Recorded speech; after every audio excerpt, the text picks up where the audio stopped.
Hello and welcome to another Tuesday talk with Ruby Reese.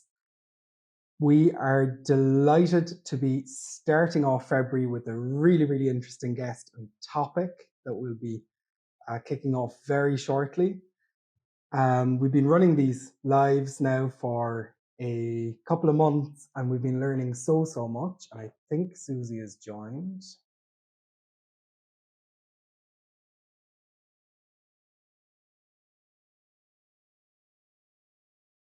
So I think I've accepted Suzy's join request. Hello, Suzy. Hi. Welcome. Thank you. So good to see you. Thank you so much for joining as well. Thanks so much for having me. You caught me having a drink from my massive bottle of water there. Just as I hopped on. No problem. Hydration is important, even in the wettest time of year. Absolutely. It's definitely worthwhile. I've got my glass here next to me as well. So I was just about to introduce what we're going to talk about this evening, but I guess it might be easier just for me to pass over the mic to you and let you introduce yourself briefly. Yeah, absolutely. Yeah, cool. So I'm Suzy White. I've been running the Dogcentre here in Kilkenny for 12 years this year. I'm certified in training and behaviour, and I'm also a certified dog behaviour consultant with the IAABC. I run Snout About Kilkenny very proudly, Kilkenny and South East.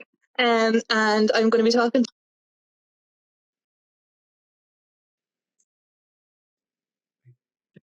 I think there might be a slight issue with the connection there with Suzy. Can people hear me and see me okay? Okay, people are messaging in to say that they can hear me, so that's always a good sign. Thank you very much, guys. Appreciate that. So then I'll just ramble until Suzy can get back on the line. As seen as I was just anyway introducing the format, as most of you already know. We've been running these for quite some time with the experts on in the Irish community, and I think Suzy's back. I'm back. Hello, Suzy. Hello again, Kilkenny. I'm back. I'm not even quite sure what happened there, but yeah, I'm back. Neither do I. I think I tried to accept originally your request twice, and there was something popped up afterwards to say you weren't able to accept even after you were here. Anyway, I think Instagram was just confused as the answer. So you had just introduced yourself, and you were just about to say what our topic for this evening is going to be about. Oh, brilliant! That's where it knocked off.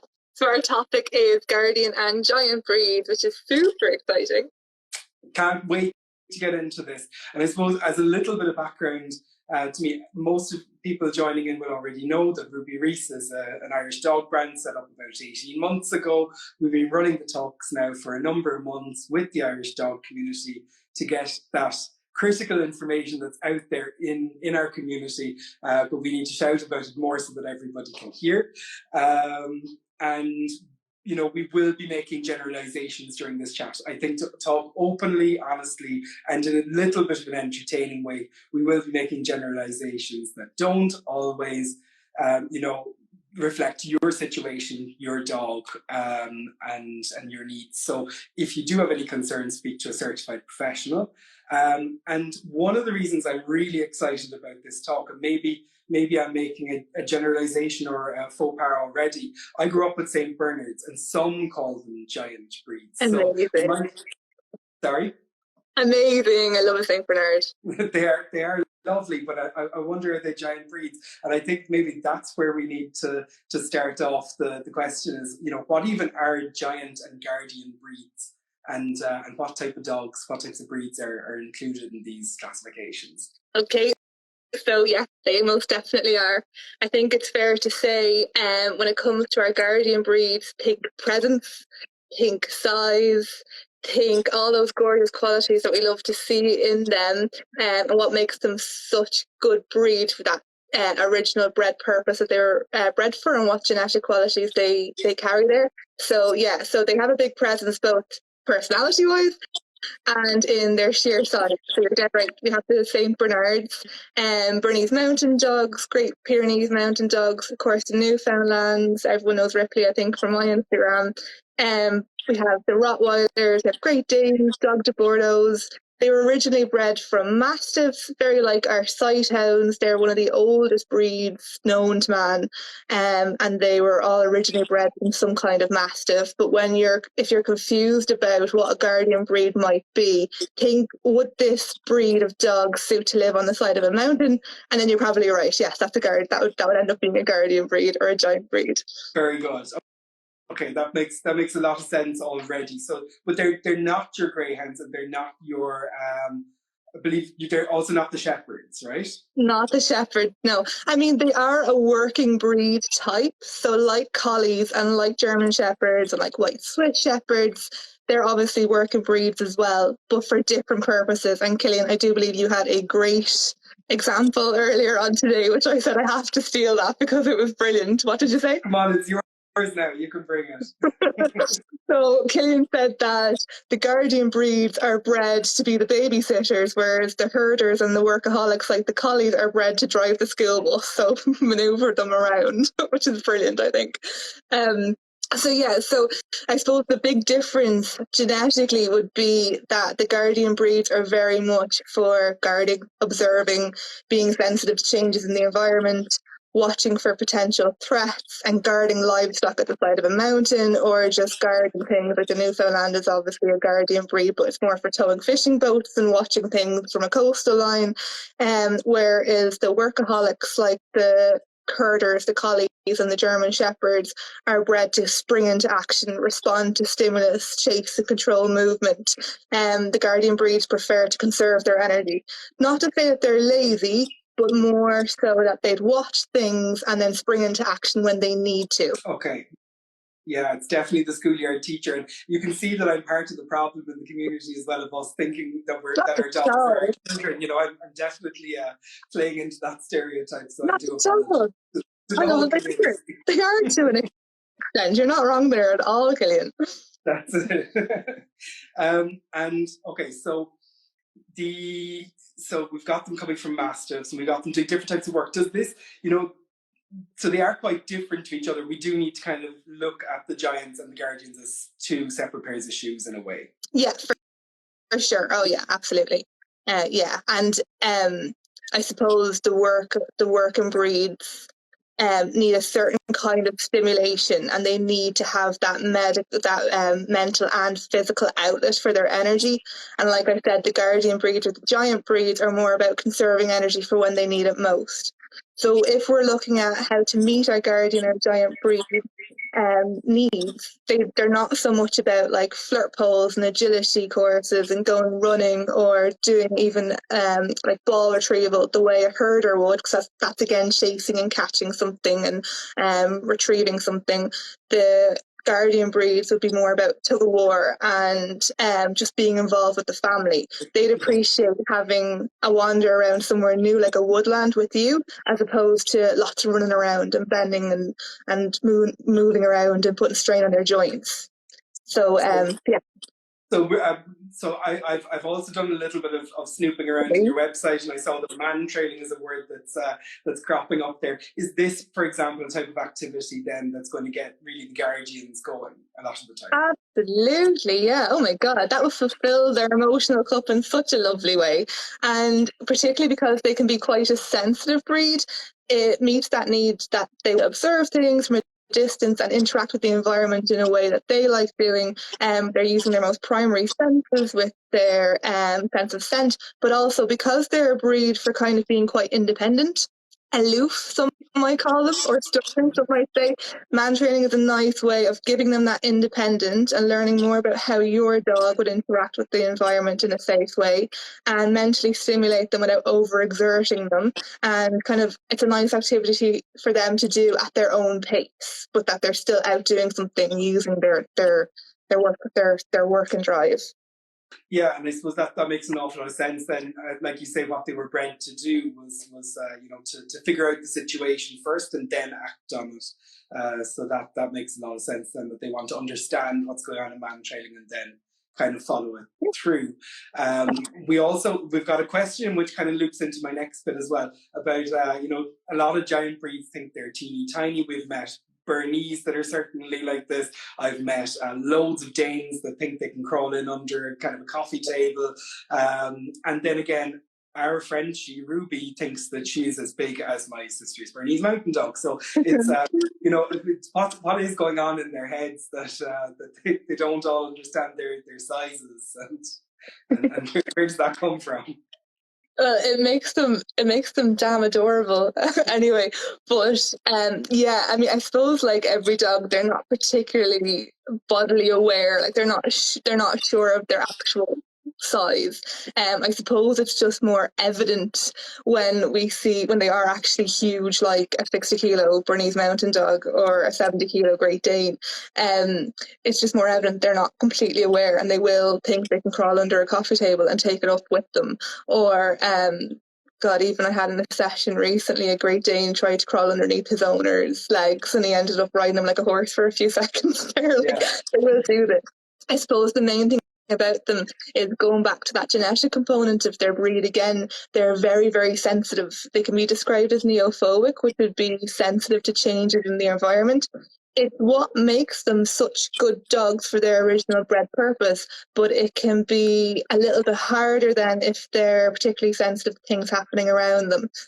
For instance, if a Jack Russell is trying to get space behind your legs in a busy environment, that's not as noticeable as your massive German Shepherd, or not your German Shepherd, your massive giant breed like your Great Dane taking off halfway down the path, and you feel like you're getting pulled with them. These things become a little bit more obvious.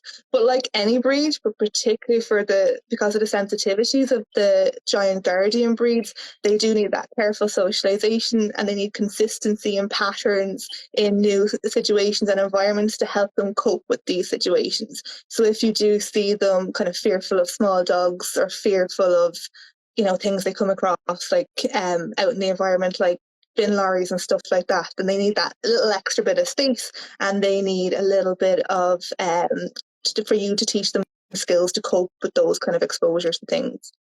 And I suppose you already kind of just touched on it there. It's more that they're so big and they've got so much of them. They're long legs that can easily hit something over, or they're big and kind of heavy dogs quite a lot of the time as well. So if they're bumping into something, it's going to have more of an effect. So I suppose this is one of the things then that we have to pay attention to with training. Is it like I know my sister always says that she feels more of a responsibility with her Bernese when she's out in public with them, because even public that don't understand dogs, they'll have a different reaction to a Frenchie or a Cavachon than to say a big Bernese or a Saint Bernard or one of these larger breeds. So are these the types of things then that we need to look at with training as well? Absolutely. Yeah, she sounds like such a dutiful dog owner that she's even aware of these things, which is great. So socialization is so important for your giant breed, your guardian breed. Essentially, your goal for their socialization is always to prevent their default becoming that protective or that kind of wary of stranger kind of traits that they'll carry if they're not kind of showing the right way of doing things. And this is where socialization can be a little bit tricky for them, because often people can maybe have misinterpretations as to what socialization means, because it does not mean, particularly for giant breeds, it does not mean exposing them to loads of different things all at once, because this can kind of cause that flooding or that overexposure we don't want to see, and that's where their default can be wary of strangers or have that stranger danger reactivity that we can so often see in them. Instead, what we want them to feel, what we want to expose them to is very nice, different kinds of social exposures in a way that makes them feel safe. It'll be less about having people kind of greet your dog straight on, or if you are having guests over, that the dog isn't the first thing people are going to and greeting. It can be a little bit difficult for a giant or guardian breed because they run that little bit more sensitive. they're also obviously huge and bear-like, and they grab so much attention. I'll always recommend to any of my clients to be sure to get really good and comfortable at advocating for your dog, and having that actually we're in training, or politely being able to say to people, please don't pet or please don't approach. I know for myself and with Ripley, since we moved to the city, I have to go out on our walks with a big high-vis bandana that says I am training, just to give her that space and allow people to know just to pause or not go straight over to her, because I get it. They're gorgeous and they do look like bears at the end of the leash. A lot of them, you know, if you're talking about the Great Pyrenees or the Newfoundland or the Bernese Mountain Dogs, they're eye-catching, they're attention-grabbing, but this is the kind of thing that can cause issues later on. Like yourself, Killian, we wouldn't want to, every time we walk out of the house, people are all over at us, or approaching us, or coming up to us, or interacting with us. So instilling a lot of good coping skills for them, allowing them to observe things at a safe, comfortable distance in a way that they feel safe, is the best way to build up those social exposures in a way that makes them feel safe. Same thing when guests come in. Mat work can be a really good thing to include in your dog's training plan, making sure that guests know to not outwardly approach your dog, but instead come in, make themselves comfortable. Having your giant breed on a leash or behind the stair gate is a good way of them not feeling like, oh, for those default protective instincts to kick in and go, is this for me to bark at or protect everyone from? But instead kind of go and they can observe from a safe distance and not feel like they have to interact. And like that, a predictable cue for your giant breed, like saying someone's here, is a good way of establishing that predictability that they need before people come in. We all like to have a predictable cue, or have some kind of predictable consistency in unknown or new situations. It's the same for our giant breeds, or having them behind a stair gate where they're not allowing their stress to build, or they have a closed off door in between them and you and a guest, but they can observe from a safe way, from a safe part of the house. And then same thing, yes, that's inside the house, but also for the outside of the house. Just pair things with food, but in a safe way and at a distance that they can observe things but feel safe about it. Does that make sense? I feel like it does, like positive routines that break things down into kind of slower, more easy steps that everyone can understand. Okay, this is going to be fine. We're going to do A, B, and then C. And it all kind of breaks it down for the dog and for the human and for the guest as well. We're not as controlled with Ruby, but we do try to take the greetings, at least from friends that call over or people that were expecting guests of any kind.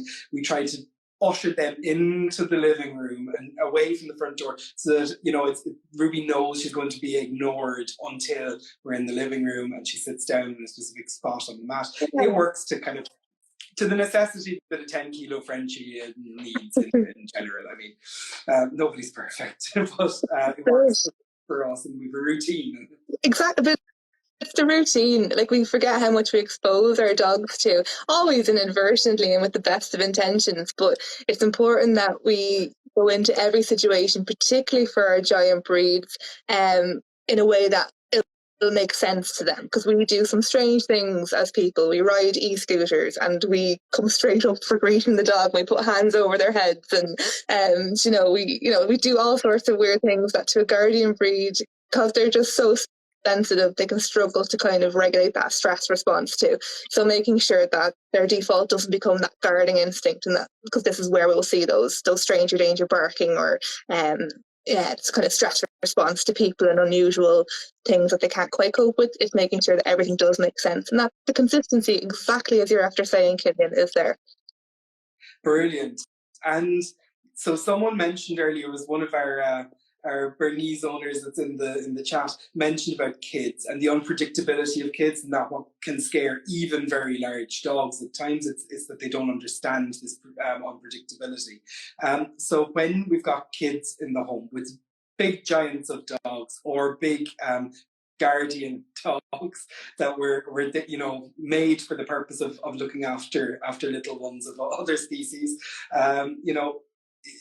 how do we introduce small kids to these types of breeds, and how can we maybe make things easier? And I suppose little animals would also fall under this as well, as soon as it's interspecies kind of interaction. So I love this question so much, and I think no matter what breed we're talking about, that it's such an important topic to get into. The great thing, I suppose, about the Guardian giant breeds, I think you'll even remember Peter Pan's dog was a Newfoundland called Nana, so they just have this reputation of being great with kids, and that is amazing, and it's one of the lovely attributes that we love about them. That and their versatility to be able to live in all different kinds of homes. I suppose the big difference with them is that they don't have that high predatory drive. So like kids running around the garden or cycling on a bike doesn't really, like, they're bred to observe and guard things like livestock. So they don't have that will to kind of get into it and chase. So for that reason, they make great dogs to live alongside families. But like anything, safety is always paramount with any kind of dogs and children, and the same kind of rules apply to no matter what breed you're talking about. So the obvious ones, never leaving them by themselves, establishing safe boundaries and safe ways to interact, even teaching kids the petting consent test. And I don't know if you've heard this before, but rather than a dog living in a space where they can be pet at any time, at any point, whether they're, God forbid, eating or whether they're passing by a high chair or whatever else, always understanding that for a dog to be pet, you call them to you and you call them once, and if they don't come, that's a no, and that's to be respected. And when the dog does come, rather than feel like you have to use two hands, always use or put hands over the dog's face and things that can kind of rise stress. And remember, if we're talking about giant breeds, toddlers or young kids can often be face to face with a Bernese Mountain Dog or another giant Guardian breed. So we don't want habits to be formed where kids feel like they can put their face to the dog's face, and that's not something we ever want to encourage. So calling the dog to them, using one hand for interactions and petting in a non-invasive area like the chest or shoulder for 3 seconds, and then taking a break. And you can encourage kids to kind of count out loud, and they're going 1, 2, 3, and then take your hand away. If the dog shifts his weight away, glances away, kind of moves away, that's a clear indication of that was lovely, but I've had enough for now. If the dog goes and noses the hand or is asking for more interactions, then you can repeat that non-invasive petting for 3 seconds in a non-invasive area like the shoulder or chest again.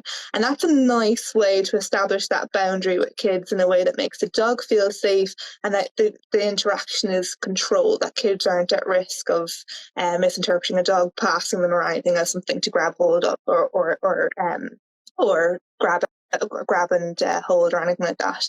The other thing that would come into kids and dogs living alongside each other, like the Guardian breed, is the resource guarding, because obviously they're bred to have an understanding that resources have a huge value, and resource guarding, that's kind of becoming very protective of resources they deem valuable.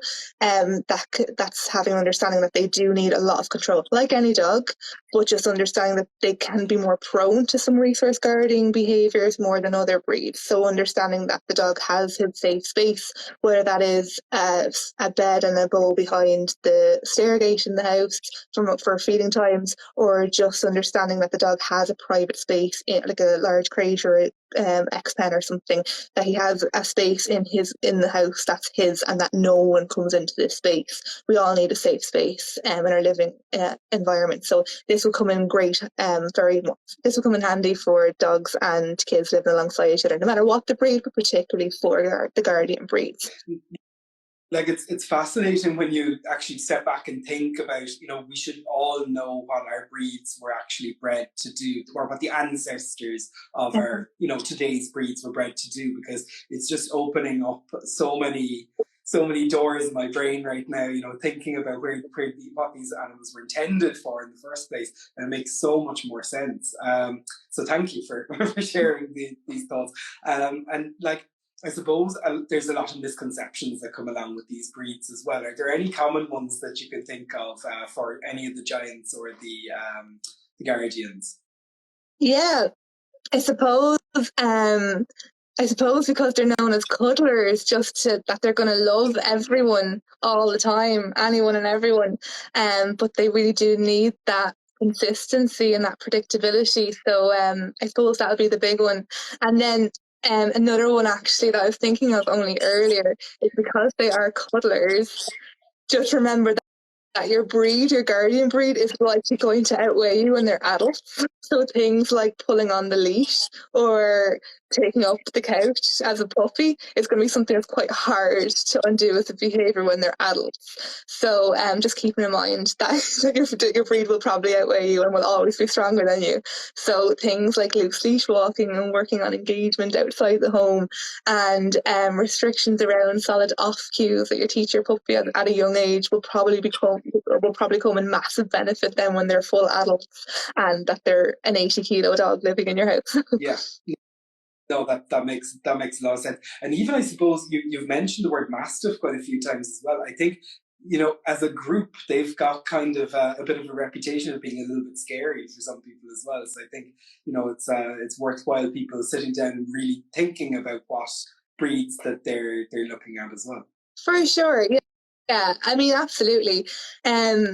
Yeah, but it's the learning and the social history and the socialization and what the dog's been previously exposed to that can make up kind of these reputations or whatever. But the Mastiff can come in all different kinds of shapes, sizes. It's some are really obvious, like the Neapolitan Mastiff, and then some are lesser known, like a Great Dane is a German Mastiff. We kind of forget that they're also a Mastiff as well. But yeah, the genetic component is an interesting one. We always have to remember that there was an original purpose that our dog was bred for, whether it be the Cocker Spaniel, the Bichon Frise, the Shih Tzu, the German Shepherd. They were all bred for an original purpose. And I suppose the genetic components or the behavioural traits that were purpose bred into our dogs for a very specific need or purpose. If those needs aren't met or met appropriately, and they're expected to live in the modern household as a pet rather than the original purpose job they were originally bred to do. God, I've said originally a lot. This is where problems can kind of come arise. This is when undesirable behavioural traits can develop. So it's just important to understand what was the original genetic purpose for our dogs and how does this affect their behaviours in the day-to-day. Yeah, that makes total sense. And I think researching back that it's something that I now need to go and raid the internet for about 100 different breeds and suss out why they are the way they are. But I suppose, in general, and again, we do make generalizations, but what types of homes are these breeds then usually right for, and what other information should people that are interested in giant and guardian breeds be looking at before acquiring one? So the good thing about them is that they're so versatile. I know their size, you think, right, this thing needs space, and obviously, that breed does need a lot of space, but they're not big energy. They're not big energetic breeds. They're kind of like to lie around and watch the social happenings in the family. They'll absolutely enjoy a walk when you bring them out, and I don't want to make them out to be super lazy. They love expending some kind of energy, but in a very conserved way. Like I said, a nice stroll will beat anything else for them, and they rarely want to go for a fetch. They'd kind of consider this as like mindless waste of energy. Like they'd rather conserve it for when they really need it, kind of a thing. But for this reason, because they're quite chilled and happy with their own, just walk with their owner, they can kind of live in a lot of different places. The main point would be making sure that your dog's needs are met. So they will get bored and frustrated in an apartment if their needs aren't met, and that's their mental needs and their physical stimulation needs.